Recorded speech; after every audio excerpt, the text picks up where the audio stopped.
You'll go to the front door? Or isn't there a coffee shop in there or something? We can meet there. Or you want to meet out on the main road? It's hard being away from your family. It's hard to live my dream, but without them in it. Hey Dad, we're parked, but we can't find you because you're on the other side. You have to walk over the bridge. Wave your hand. Yeah, there you are there. Can you see me? All right, I'm coming. See my dad. My sister lives over in Queensland now and I'm here. But my mum, my dad, my daughter, they all live in Perth, so it makes it hard, you know, so... I missed you. Missed you too. But you like having holidays over here with your dad, don't you? Yeah. Why is that? Because of all the theme parks? No, yeah. Hey? Yeah. It is, isn't it? Yeah. Why don't you get the boys over here? No, I'd rather die. When I'm up here, I just spend as much time as I can with my dad. I'd prefer him living in Perth, but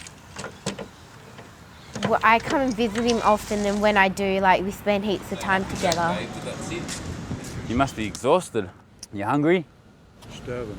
What do you want to eat? Yeah, so I'm thinking of organising a day for fishing, Dad. I hope so, for you also, mate. When I was younger, I really didn't want him to fight, but I could just see that he loved what he was doing, so I couldn't really stop him doing it. My family was pretty poor, so we lived in Subiaco. I think when I was about apparently 6 or 8 months old, I moved to New Zealand.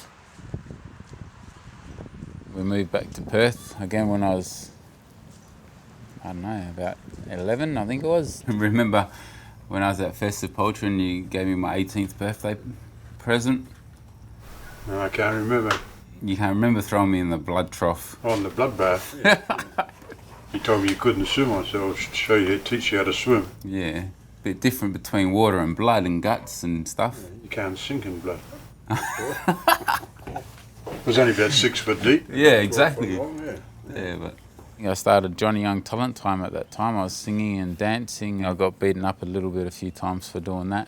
What have you been doing? The pizza's are nearly cold. Pizza! Well, when I lived in Fremantle for a while, I always used to hang out the front of this place called Nick's Place. He goes to everyone, oh, I've got to go now, I've got to go training, I've got to go training, and he's all excited. That's when I first really started training. I trained for 2 months, had the first fight, and all I remember after that, I couldn't walk for 2 weeks because he had the maddest leg kick.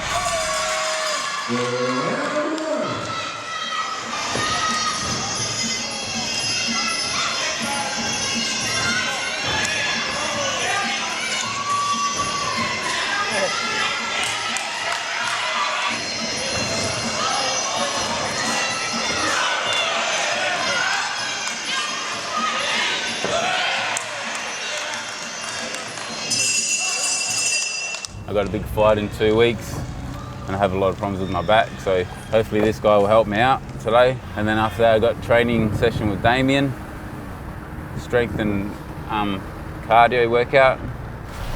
Let's go see if we made it in time. I'm just warming up for the chiropractor. This loosens all your hip muscles and bones and your back. I've just recently realised when I do the step-up knees, if I do too many, all in here and my hip hurts a lot. Lift your chin up a little bit, please. Good, relax then. Drop those shoulders and just breathe out.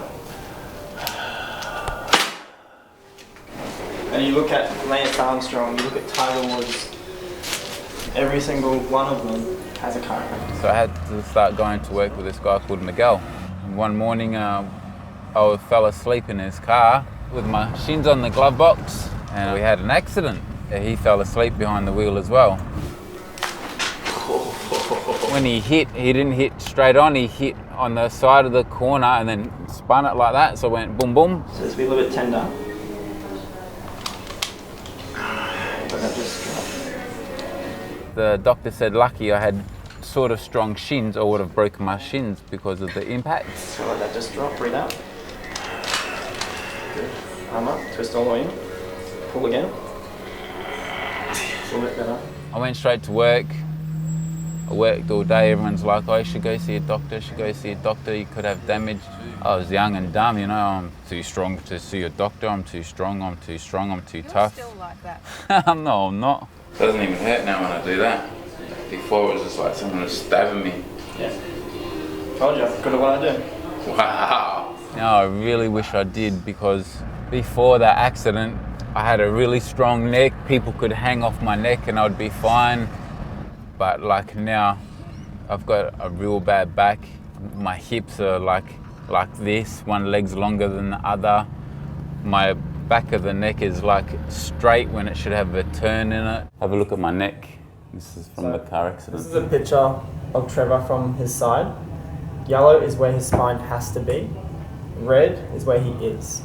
It's not a muscle weakness, you're strong. It's a neurological problem going on with your shoulder, with your arms, with your neck, leading to low back pain, the imbalance in your pelvis, the dizziness, low energy. He said for me not to train at all today, because if I do, then it will probably just put it back where it was. How am I going to explain that to Peter? But to be honest, I was very, very reluctant to train Trevor. I wasn't really interested at all. First few weeks was very funny. It was extremely funny because I wanted to see how he'd go. You know, in my opinion, if I could break him in the first 2 weeks and he didn't want to fight, that suited me. I'll see you Tuesday. Bye, Trevor. Bye-bye. Nice to meet you. Oh, I can lift my arm. I just gave him the best that he could do within the 5 weeks that he had this title fight.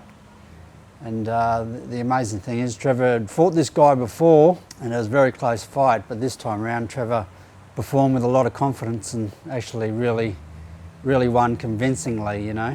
I was going to pull out of that fight.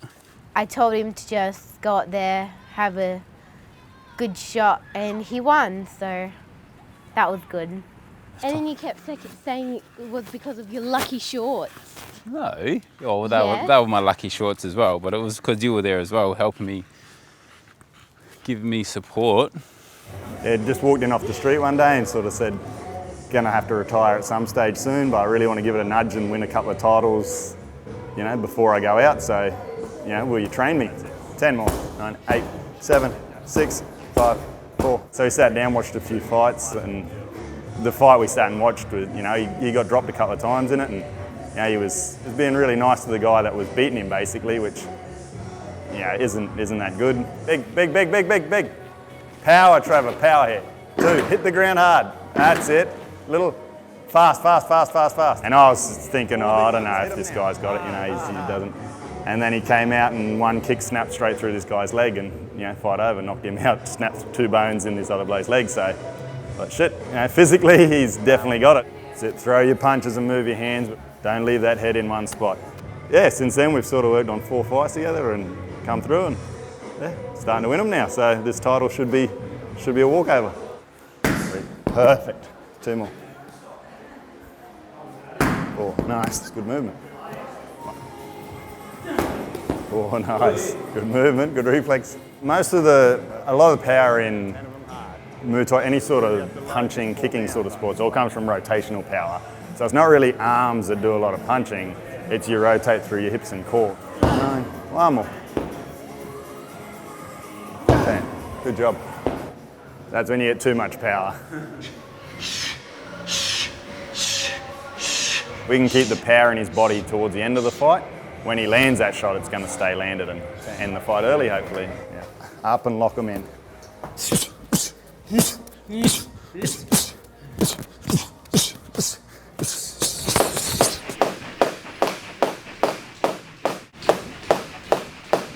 Yeah, just come here one day, went down, had a chat to Pete and asked if he could train with the boys, and Pete's a pretty happy-going man, so we thought, give him a go, see how he goes. Trevor was trying his best, but he's extremely unfit, you know, so it was pretty funny actually. It was very funny. For me, as an amateur fighter, like I've only had a couple of fights, and to have somebody with that experience, it's good for me to learn off and then Trev knows that people are learning, and he knows that's where he started from, you know, so it's good to have him. I had to let him off on a few occasions. I got a little stick actually that if they're not performing real well, I give them a little nudge with the stick and tell them to come on, hurry up. So Trevor got the stick plenty. He's a bit of a bogan. But, you know, first impression, not everybody, but once we got to know him, it's like, he's a good bloke, you know, like, gets along with everybody, known through the sport as a hard fighter, very well respected.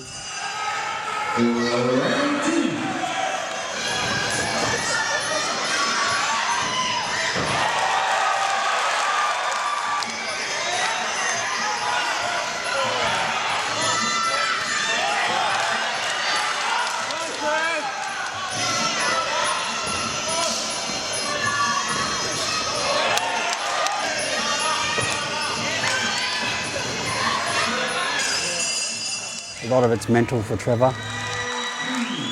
You know, he'd been well and truly abused in lots of different ways, and High school was the worst, getting beaten up, and because I had ADD. bashed on the way to school and bashed on the way at home. And Mum and Dad knew that I was getting beaten up because I'd always come home with a new bruise on my face. because he's been hit so much, he's very, very punch shy.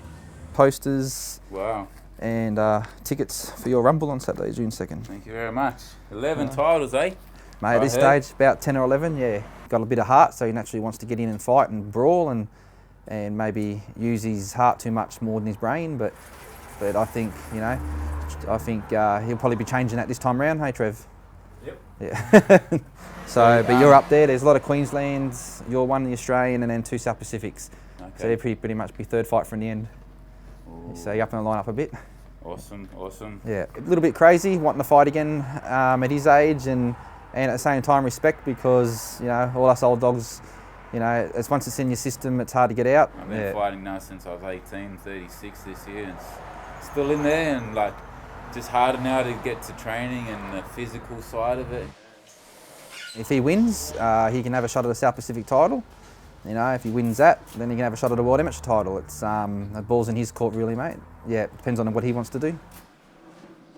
I know Nick, it's going to be a war. Yeah, I was going to say, mate, my suggestion would be not to take nothing 3 weeks after. Yeah, I mean, you can beat Nick, but anyone who fights Nick He's going to come out injured. Yeah, he's got a lot of heart, that boy. He just doesn't stop.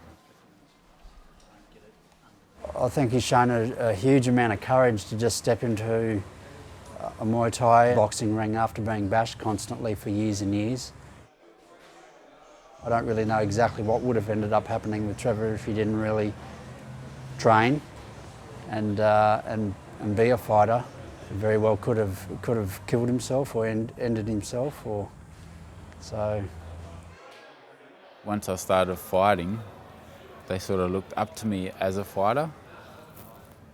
I would train for the 1 month or 2 months, step into the ring and have a fight, but then not have to worry about fighting outside of the ring because people knew that I was a fighter, so they didn't really want to try and beat me up or anything.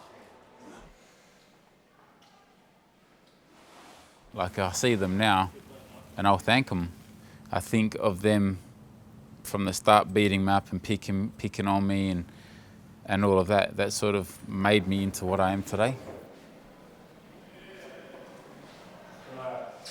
I knew it was going to be a harder fight for him. And I said to Trevor that I would come to this fight. And we had a game plan and all that sort of thing. So in the first round, he was throwing some nice solid kicks and landed a nice knee and was throwing some good long punches. Trevor came back at the end of the second round, and I was, you know, quite frustrated with Trevor because he wasn't listening to me. And Nick, you know, was pushing forward all the time, really throwing some big bombs and some big punches, and caught Trevor with a couple.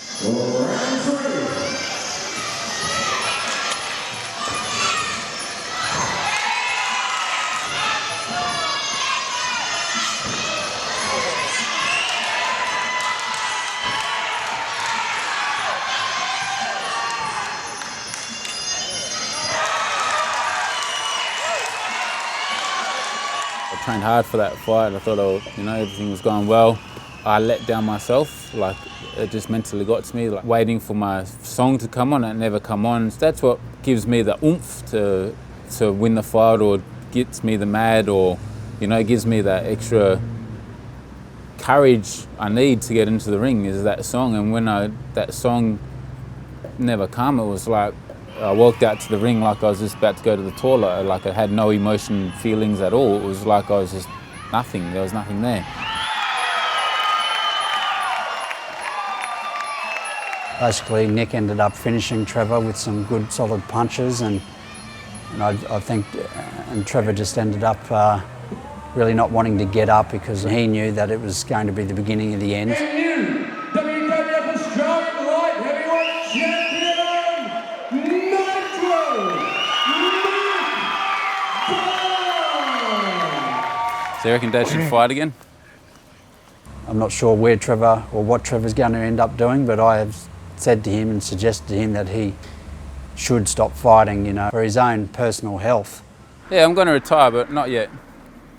What, when you're 40 and you're half dead? No. I might fight. I might have 3 more fights and then I'm going to retire.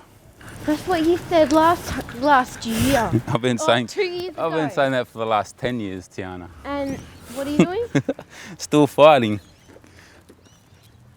It's addictive, what can I say? Hard fighter, doesn't give up, and that goes to show with the person that he is, doesn't give up, always there to the end. I don't know if I ever want to give up. Just the age is a problem now. I'm 35 and I'm still fighting, and I've started fighting when I was 18. So it's a long time. It's like over half of my life. Why quit? Quit when your body tells you to quit. Don't quit just because you're getting too old. Age is only a number. And that's what I see in Trev. Age is only a number. He's still holding it with the best. No, I can't retire on the last fight I had. That was shocking. Why have you stopped training? I don't know. I've just been disappointed. I needed that time off to see if I really missed it or not, and see if I get itchy knuckles and want to go back to fight again. Well, have you got itchy knuckles? I have. I'm going to have another fight in August, and then one more in October, and then I'll try and fight my last fight in December. Yeah. Music, boxing, music, boxing, music, music, boxing, music, boxing, music, music, boxing, music, boxing, music, music, boxing, music. Trop agile entre Lord of the Ring et Low dans Tekken. Mais ta garde quand je dégaine. Trop de merde dans ce monde, l'air hagard. Excuse-moi si je dégueule, y'a pas de galère, gars, sincère. Je vais pas dire que je crains des guns. Ça me fait rire de les entendre parler de flingues et de guns. Moi je me sens mieux avec mes go. Ils disent que tout va trop vite, pourtant